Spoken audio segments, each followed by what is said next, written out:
Good morning, students. In the last class, we discussed a lesson from the history.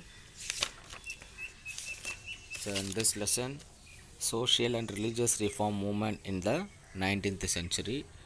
So, in the previous classes, we discussed about the social religious reform movement, and today we are going to discuss about the Islamic reforms. Here, that after the suppression of the Great Revolt of 1857, in the 1857 revolt, both Hindus and Muslims also fought in the 1857 revolt. So, another than the after the suppression of the Great Revolt of 1857, Indian Muslims looked at Western culture with suspicion. The community feared that Western education, Western culture, and Western ideas would endanger their religion. Therefore, only a small section of Muslims accepted the new avenues for modern education. So, after that 1857, the Muslims look there look towards the Western education and Western culture. So many of the Muslims fear that this Western culture endanger our culture. So some the small section of the Muslims, that means the educated Muslims accepted the modern education. One of the most important person, Sir Syed Ahmad Khan. So the Sir Syed Ahmad Khan, who born in Delhi into the noble Muslim family, Sir Syed Ahmad Khan thought that lack of education, especially modern education, had harmed the Muslim greatly and kept them backward. He exhorted the Muslims not accept Western science and take up movement services. He founded a scientific society and translated many English books, especially science books, into Urdu. So he was one of the remarkable person in the Muslim community. He started the scientific sorts of a society, and he translated many books from English to Urdu language, because Urdu language was the main language of the Muslims. He believed that the interest of the Muslims would be best served if they bonded with the British government rather than pitch in the rising nationalist movement. So he advised the Muslims to take to English education and to concentrate on it. So here he advised the Muslims to learn the English and study English education. Another one, the Aligarh movement, Sir Syed Ahmad Khan's movement. So he started that. Sir Syed Ahmad Khan started the Aligarh movement. The Aligarh movement is also called because it was the centered around the Aligarh Mohammedan Anglo-Oriental College founded by him in 1875. In the Aligarh, he founded the Anglo-Orient Mohammedan Oriental College in 1875, so which is a landmark in the history of Indian Muslim education. The college was raised to the status of university in 1920. In 1875, this Aligarh college was founded, but in 1920 it became a university. Deoband movement is another movement of the Muslims. Deoband was the revivalist movement organized by the Orthodox Muslim ulema. The ulema, under the leadership of Muhammad Qasim Vantovai and Rashid Ahmad Gangotri, founded the school at Deoband in the Sharanpur districts of Uttar Pradesh in 1866.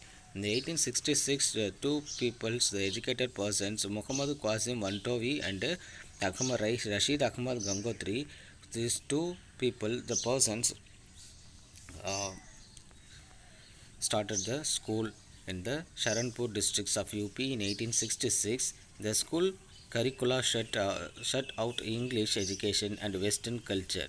This instruction was in the original Islamic religion, and the aim was moral and religious regeneration of the Muslim community. So another one is the Maulana Muhammad ul Hasan became the new Deoband leader. The Jamaat ul Ulema, led by him, gave a concrete shape of the Hasan's idea for protection of religious and political rights of the Muslims in the overall context of Indian unity. So here these are the Muslims' revolutionary ideas and revolutionary movement to develop the Muslim community and to give the Western culture and Western education, particularly in the field of science. Parsi Reform Movement. So this is another movement. The Parsi Reform Movement, it started in the middle of the 19th century. The reform activities began in Mumbai. Furdunji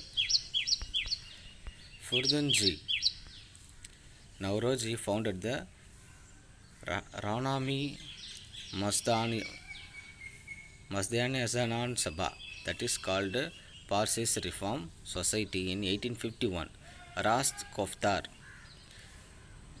was the main voice of the movement. What is the Rast Koftar? The truth teller.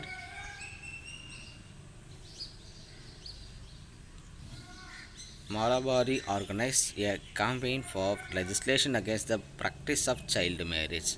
Here, Behramji Malbari, so he was an important person and remarkable person who uh, forced and who fought for the child marriage, and also the legislation was started against this child marriage on the effort of Behramji Malbari. The community produced many leaders such as Feroz Shah Mehta and Dinshwa Vacha, who played a big role in the early Congress. Another one, the Sikh Reform Movement. Sirankaris and Namdaris. Among the Sikh of Punjab, too, there were attempts of reforms. Baba Dayal Das, founder of the Nirankari movement, so I underline it. So here that Baba Dayal Das. Baba Dayal Das was a founder of the Nirankari movement, stressed the worship of God and Nirankari, that means the formless. There is no God. The God is here, but there is no form of the God. And rejection of idols, rejection of rituals associated with idolatry, reverence of authority of Guru Nanak and of the Adi Granth formed the essence of his teachings. He reiterated the prohibition on the meat eating and liquor consumption. So he also, the Nirankari movement also prohibit the meat eating and liquor consumption. And another one, the Namdari movement founded by Baba Ram Singh, and Nirankari movement was founded by Baba Dayal Das, was another social religious movement among the Sikhs. This Namdari movement was another social religious movement among the Sikhs. The Namdaris insisted of wearing the symbol of Sikhism except the kirpan. So kirpan means the sword. Instead, Baba Ram Singh wanted his followers to carry a lati, the sword.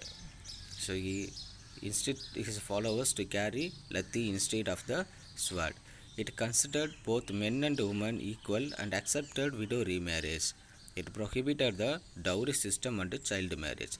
So here that the Namdari movement also encouraged the widow remarriage and abolition of prohibit the dowry system and the child marriage.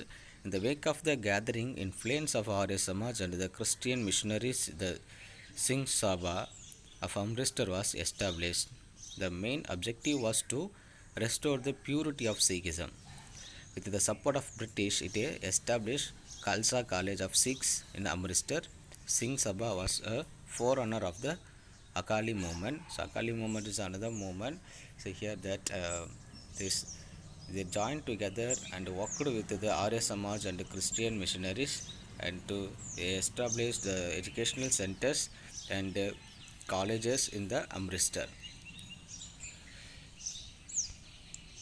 So today, now we are going to discuss about the social reforms of Tamil Nadu. So here, one of the most famous person, the popularly he known as the Vallalar. So Ramalinga Swamigal, who popularly known as the Vallalar, and in 1823 to 1874, was born in Marudur, a village near Chidambaram. After his father's death, his family moved to his brother's house to Chennai. Despite having the formal education, he gained immense of scholarship.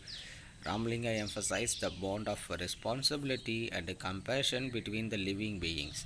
இந்த ராமலிங்க அடிகள் அவரை பற்றி நமக்கு நல்லாவே தெரிஞ்சிருக்கும். So அவர் எங்கே பிறந்தாருன்னா Marudur near the Chidambaram.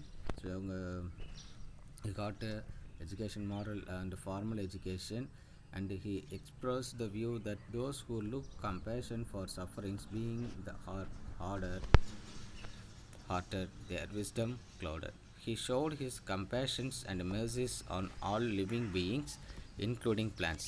This he called Jiva Karunya. He established the Samarasa Veda Sanmarga Sangam in 1865. Samarasa Veda Sanmarka Sangam in 1865, and it was renamed Samarasa Suddha Sanmarka Satya Sangha, which means Society for Pure Truth in Universal Selfhood. Ramalinga also established a free feeding house for everyone irrespective of caste at Vadalur in 1867. In 1867, he established a free feeding house. இப்பயும் அது இருக்குது. In the wake of a terrible famine in the South India in 1866. So he started the free feeding house in 1867. Because of 1866 there was a famine in Tamil Nadu. His voluminous songs were compiled and published under the title Thiru Arutpa, the Song of Grace. So Thiru Arutpa were the songs, voluminous songs. And another one that he was the most famous person in the time. And another one person we are going to discuss, Ayothidasa Pandidar. Ayothidasa Pandidar was a radical Tamil scholar, writer, Siddha medicine practitioner, journalist and socio-political activist. Born in Chennai, he was fluent in Tamil, English, Sanskrit and Pali languages. He campaigned for social justice and worked for the emancipation of the untouchables from the caste clutches. He worked for the construction of the casteless identity and castigated caste hegemony and untouchability. He considered education as an important tool for empowerment and became the driving force behind the establishment of several schools for the untouchables in Tamil Nadu. So Ayothidasa Pandidar was a person, he was the most important person because he worked for the upliftment of the untouchables, and he also established a number of schools for the untouchables. He know that only tool or the removing this untouchability and blind beliefs was only education. That is the reason he started the several schools in Tamil Nadu for untouchables. Pandidar Ayothidasa founded a Advaityananda Sabha to raise the voice for the temple entry of the untouchables. So Advaityananda Sabha was founded to allow the untouchables into the temple. In 1882, John Rathinam and Ayothidasar established a movement called Dravida Kazhagam and launched a magazine called Dravida Pandian in 1885. He founded a Dravidan Mahajana Sabha in 1891 and organized the first conference of the association at Nilgiris. So here the two persons joined together, they started the Dravida Pandian in a magazine, and also they started the Dravida Mahajana Sabha, and he organized the first conference for this in 1891 at Nilgiris. Pandidar Ayothidasa was disappointed with the Hindu Dharma. So Hindu Dharma is served as the basis of propagation and validating caste in the Hindu society. Influenced by the Theosophist organizer Colonel H.S. Olcott, he went to Sri Lanka in 1898 and converted to Buddhism. So here the Theosophical Society organizer, the Theosophical Society encouraged the Hindu religion, but in the S. Olcott, Colonel H.S. Olcott, he was the founder, one of the founder of the Theosophical Society, and he converted to Buddhism in 1898. In the same year, he founded the Sakya Buddhist Society at Madras to construct the rational religious philosophy through Buddhist religion. And also he started a weekly journal Oru Paisa Tamilan in 1907 and published in until his demise in 1914. So in 1907 he started the Oru Paisa Tamilan journal, and until his death he ran this magazine. He died in 1914. So this is the achievement of Ayodhyadasa Pandita. So these are the socio and religious reform movement of India and Tamil Nadu. Okay, children, today's class is over. Study the lessons carefully. Thank you.